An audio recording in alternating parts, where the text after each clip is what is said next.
Moi je suis vraiment très content d'être venu ici sur ce jardin associatif parce qu'il y a deux points importants. Un premier point que j'avais bien en visuel et en idée avant de venir, c'était celui de parler du plan de relance, parce que là je suis très content. Le plan de relance nous permet de financer dans tous les domaines un certain nombre d'entreprises, d'associations, de collectivités qui ont des projets souvent importants, et puis ça nous permet aussi, et c'est pour ça que je suis très content d'être ici, de financer des projets qui sont plus petits mais qui sont beaucoup plus ambitieux en termes de transmission du savoir, de transition, de travail sur l'agriculture à cheval entre ce qu'on connaissait avant et ce qu'il faut développer pour demain. Donc ça, c'est vraiment très important. Cette association, ce que je disais avec la présidente, elle respire la joie de vivre et l'utilité et le besoin d'être ensemble à travers un projet de jardin créole que nous allons aider. Et puis le deuxième point, c'est que cette terre ici, elle est polluée par le chlordécone, et pourtant on arrive parce qu'on y fait attention, parce que Jaffa est venu aider, on arrive à faire de la culture. Il faut évidemment déterminer quelle plante, il y a un certain nombre de règles à respecter, mais on peut continuer la culture, on peut reprendre la culture sur un certain nombre de sujets. Et voilà les deux intérêts de cette visite ce matin, dont je suis vraiment pleinement satisfait. Etienne Monique, présidente de l'association Galard Doubout. C'est un projet qui tient beaucoup à l'association. C'est un projet qui a débuté en 2018. Alors nous avait proposé de faire un jardin partagé. J'ai fait analyser le sol. On s'est rendu compte qu'il y avait du chlordécone. Et suite à ça, nous avons voulu garder quand même l'idée du jardin, mais comment travailler avec un sol qui est pollué.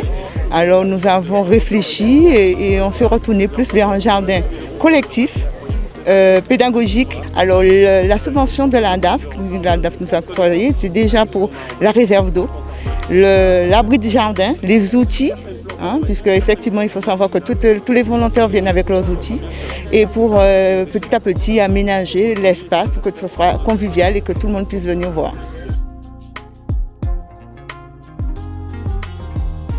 C'est notre association partenaire depuis 2017 sur un projet que nous avions à l'époque, Fleurir la ville, fleurir la vie.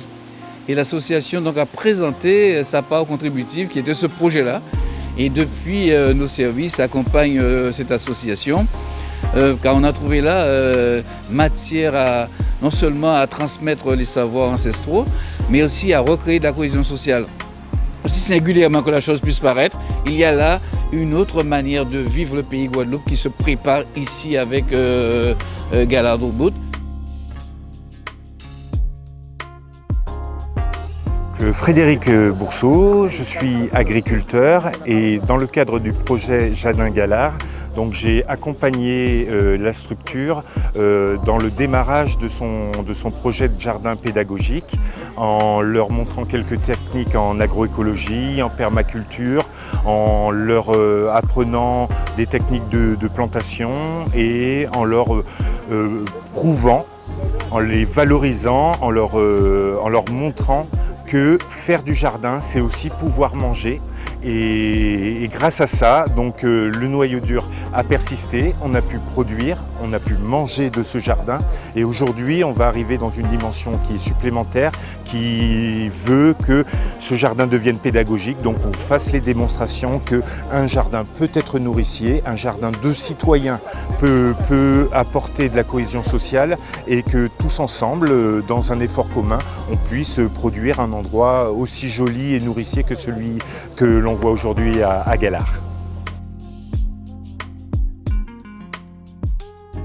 Donc il y a 8 projets qui ont été sélectionnés de formes très diverses, soit des jardins partagés comme celui-ci, des jardins associatifs, des jardins un peu plus ambitieux, un peu partout sur toute la Guadeloupe.